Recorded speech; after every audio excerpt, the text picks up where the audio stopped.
अब यार जब कोर्ट को इंटरवीन करना पड़ रहा है हर मुद्दे पर, भर्ती पर, आरपीएससी पर, सरकार कर क्या रही है? सरकार में इतने सारे पावर सेंटर बन गए हैं और किसी को मालूम ही नहीं क्या हो रहा है। अगर कोर्ट को बार बार बोलना पड़ेगा, प्रशासनिक इश्यूज़ में इंटरवीन करना पड़ेगा, तो स्टेट के लिए अच्छी बात नहीं है। और सरकार, मुझे लगता, अब नौकरी की बात कर रहा हूँ, सरकार अपनी पीठ थपथपा रही है। पिछले बजट में घोषणा की थी 4 लाख नौकरी देंगे। अब जो खाली पद पड़े हैं, अस्पतालों में पड़े हैं, प्रशासन में पड़े हैं, उनकी भरपाई क्यों नहीं कर रहे हैं? खाली पदों को भरने के लिए सरकार को अभियान चलाना चाहिए।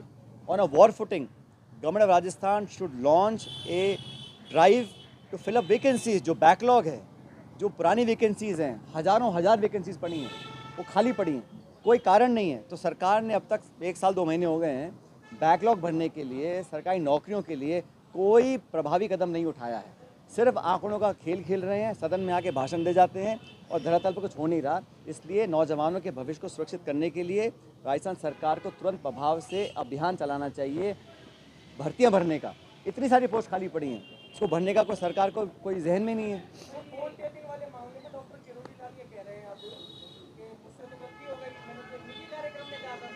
मैंने उनका कोई स्टेटमेंट या जवाब देखा नहीं है।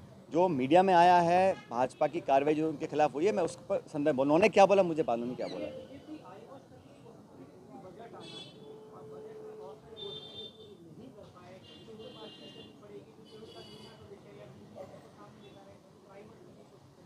भाई सरकार की जिम्मेदारी है, सदन को चलाना सरकार की जिम्मेदारी है, गवर्नमेंट की जिम्मेदारी है सरकार को सदन को चलाना।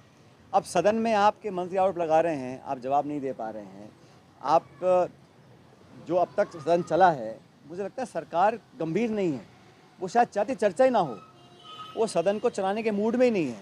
क्योंकि सदन चलाना हो, जैसे जिलों के भंग करने पर हम चर्चा मांगी, स्पीकर ने हाँ बोल दिया, फिर सरकार विरोध कर रही है, फिर उसमें लेन देन करते हैं, फिर हंगामा मचेगा। विपक्ष का काम है जवाब मांगना, चर्चा करना, और सरकार का काम है जवाब देना। अब जब जवाब देने को है नहीं, तो वो सूट करता है कि अब हंगामा करो, हम सदन नहीं चलाएंगे। लेकिन सरकार को चलाने की जिम्मेदारी सरकार की है।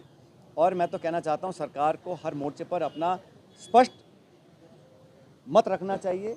और जो जहाँ तक जिलों की बात है, मैंने पहले भी कहा था, जिलों को अगर आपको ख़त्म करना आपका मन था, तो आप एक मापदंड तय करते, जनसंख्या का, भूगोल का, प्रशासनिक मापदंड, ताकि एक क्राइटेरिया बनता। मनमाने तरीके से आपने इनको संभाग ख़त्म कर दिया, जिला ख़त्म कर दिया, और जवाब देने को तैयार नहीं है।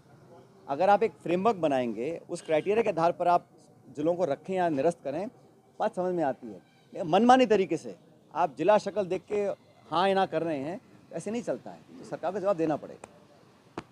Thank you ji.